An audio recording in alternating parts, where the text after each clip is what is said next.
جس پستی اور انحطاط کے دور سے گزر رہے ہیں وہ سب کے سامنے ہے۔ ہمارا معاشرہ آج جن مسائل اور تکلیف سے دوچار ہے وہ انتہائی ناقابل گفتگو ہے۔ زندگی کے ہر محاذ پر ہم دوسری قوموں کے بالمقابل پچھڑے ہوئے ہیں۔ اس کی وجہ کیا ہے؟ نہ ہمارا معاشرہ تعلیم سے مالا مال ہے اور نہ ہی وہ اخلاق حسنہ سے آراستہ ہے، بلکہ در حقیقت بات تو یہ ہے کہ دنیا کی ہر برائی آج ہمارے معاشرے کے اندر گھس چکی ہے۔ وہ دنیا کی کون سی برائی ہے جو آج ہمارے معاشرے میں نہیں پائی جاتی؟ ہمارا آپسی حال تو یہ ہے کہ ہم دوسرے کی ترقی سے خوش نہیں ہوتے ہیں بلکہ اس سے حسد کرتے ہیں، آپس میں لڑتے اور جھگڑتے ہیں، رشتوں کا کوئی پاس اور لحاظ نہیں رہ جاتا، چھوٹے بڑوں کی عزت نہیں کرتے، بڑے چھوٹوں کے ساتھ شفقت سے پیش نہیں آتے۔ تو ایسے عالم میں ہر شخص کے ذہن میں سوال آتا ہے کہ ہم اس سے نجات کیسے حاصل کریں؟ آخر وہ کون سے طریقے ہیں جس کو اپنا کر ہم اپنے معاشرے کو اچھا معاشرہ بنا سکتے ہیں، جس پر چل کر ہم اپنی زندگی کو اچھی زندگیوں میں تبدیل کر سکتے ہیں؟ تو آئیے حضرات، میں آپ کو بتاتا ہوں کہ خطبے کے بعد میں نے جس آیت کریمہ کی تلاوت کرنے کا شرف حاصل کیا، اسی میں اللہ رب العزت نے اسی اصول اور ضابطے کو بیان کیا ہے جس پر چل کر ہم اپنی زندگیوں کو اچھی زندگیوں میں تبدیل کر سکتے ہیں، جس پر چل کر ہم اپنے معاشرے کو اچھا معاشرہ بنا سکتے ہیں، اور جس پر چل کر ہم پھر سے وہ کامیابی اور کامرانی حاصل کر سکتے ہیں جو ہمارے اسلاف کا مقدر تھی اور جو ہمارے ماضی کی شان تھی۔ اللہ رب العزت ارشاد فرماتا ہے، یا ایھا الذین آمنوا اتقوا اللہ وکونوا مع الصادقین، اے ایمان والو اللہ سے ڈرو اور سچوں کے ساتھ ہو جاؤ۔ اس آیت کریمہ کی تفسیر میں علماء فرماتے ہیں یہاں سچوں سے مراد انبیاء اکرام، صحابہ اکرام اور بزرگان امت ہیں۔ یعنی اللہ رب العزت اس آیت میں مومن لوگوں کو حکم دیتا ہے کہ اے ایمان والو، تمہیں اگر اپنی ترقی چاہیے، تمہیں اگر اپنی کامیابی چاہیے، تم اگر یہ چاہتے ہو کہ تمہارا معاشرہ سب سے اچھا معاشرہ ہو جائے، تمہیں دین و دنیا میں کامیابی اور کامرانی حاصل ہو جائے، تو تمہیں ایک کام کرنا پڑے گا، اور وہ ایک کام یہ ہے کہ تمہیں اپنی زندگی بزرگوں کی تعلیمات کے سائے میں گزارنی پڑے گی، تمہیں بزرگوں کی تعلیمات پر عمل کرنا پڑے گا۔ اسی طرح ایک دوسرے مقام پر اللہ رب العزت قرآن مجید میں ارشاد فرماتا ہے، وَاتَّبِعْ سَبِيلَ مَنْ أَنَابَ إِلَيَّ، کے راستے پر چلو جنہوں نے میری طرف رجوع کیا۔ حضرات، ان سب آیتوں میں ہم کو یہی تعلیم دی گئی ہے، تم چاہتے ہو کہ تمہارا معاشرہ سب سے اچھا معاشرہ ہو جائے، تمہیں دین و دنیا میں کامیابی اور کامرانی حاصل ہو جائے، تمہیں وہ مقام، وہ مرتبہ حاصل ہو جس کے تم لائق ہو، تو تمہیں ان بزرگوں کے سیرت پر عمل کرنا پڑے گا کہ جن بزرگوں نے اپنی زندگی اللہ رب العزت کی رضا کے خاطر صرف کر دی، جنہوں نے اپنی پوری زندگی اللہ کی رضا کی خاطر قربان کر دی۔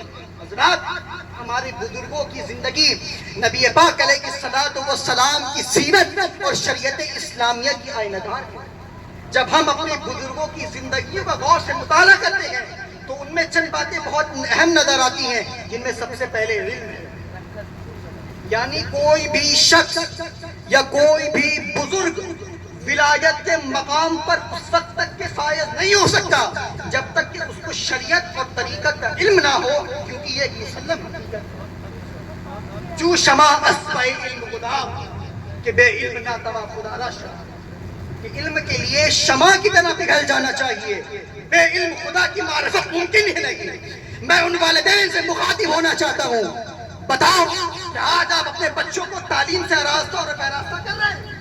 کتنے لوگ کر رہے ہیں؟ ہاتھ اٹھائیں جو اپنے بچوں کو اصل صحیح معنی میں، جسے کہتے ہیں صحیح معنی میں تعلیم دلانا۔ کون ہے جو اپنے بچوں کو تعلیم دلا رہے؟ بولو صحیح معنی میں۔ ایک نوجوان کھڑا کرتے ہاتھ، جنہوں نے صحیح تعلیم دی ہے، جنہوں نے حافظ بنایا، مولانا بنایا، مفتی بنایا۔ یہ دینی تعلیم کی بات کرتا ہوں، دنیاوی تعلیم میں جنہوں نے ڈاکٹر بنایا، انجینئر بنایا، جنہوں نے سائنٹسٹ بنایا، کوئی ایک ہے ایسا؟ بولیے، کوئی ایک ہے ایسا؟ ارے فکر حسین کے ساتھ فکر حسین زندہ کروں، ٹھیک ہے؟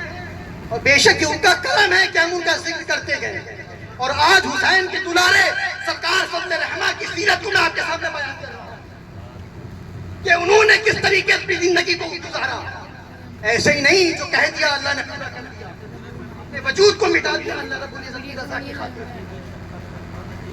آج آپ بتائیے کتنے ایسے لوگ ہیں جو اپنے بچوں کو صحیح معنی میں تعلیم سے راستہ پہ راستہ کر رہے ہیں. افسوس کی بات ہے ایک ہاتھ بھی اٹھا مجلس سے.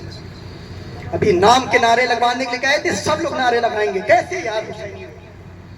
اسی وجہ سے ہمارا معاشرہ آج جنگ و جدال, بغض و حسد, بے چینی, بے اطمینانی, ہر طرح سے ہمارا معاشرہ آج پست نظر آ رہا ہے دوسری قوموں کے مقابلے. وجہ یہی ہے کہ ہم نے اپنے بچوں کو تعلیم سے راستہ پہ راستہ نہیں کیا. ہم بزرگوں کا ذکر کرتے ہیں مگر ان کے قول پر, ان کے فرمان پر, ان کے کردار کو زندگی میں نہیں اتارتے, ان کے فرمان پر عمل نہیں کرتے. ذکر کے ساتھ فکر بھی فکر زندہ کرو, تب یہاں بھی کامیاب رہو گے, قبر میں بھی کامیاب رہو گے, اور آخر میدان میں بے رات کیا سمجھتے ہو سرکار فضل رحمت کے ساتھ کوئی معمولی ذات ہے, کوئی ایسی ویسی ذات ہے مولانا شاہ فضل رحمت کی؟ ارے کنارے رسول اللہ کے نور نظر ہے سیدہ پاک. آپ کو معلوم ہے مولانا بابا مادرزاد پڑھی گئی دنیا میں تشریف نہیں لائے تھے, آپ کے آنے سے پہلے ہی اولیاء اللہ نے آپ کا ذکر فرما دیا. آپ کے والد کے پیر و مرشد مختوم عبد الرحمن لکھنوی رحمت اللہ تعالی علیہ فرماتے ہیں, آپ کے والد مختوم اہل اللہ میاں سے, بیٹا تمہارے وہاں ایک بیٹے کی ولادت ہوگی, اللہ تمہیں بیٹا عطا فرمائے گا کہ جس کے فیض سے مشرق اور مغرب پوری کائنات سے دستیاب ہو جائے.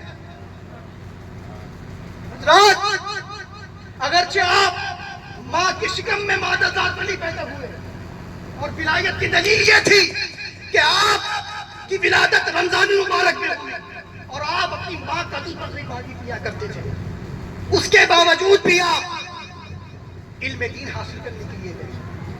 البتہ اللہ تبارک و تعالیٰ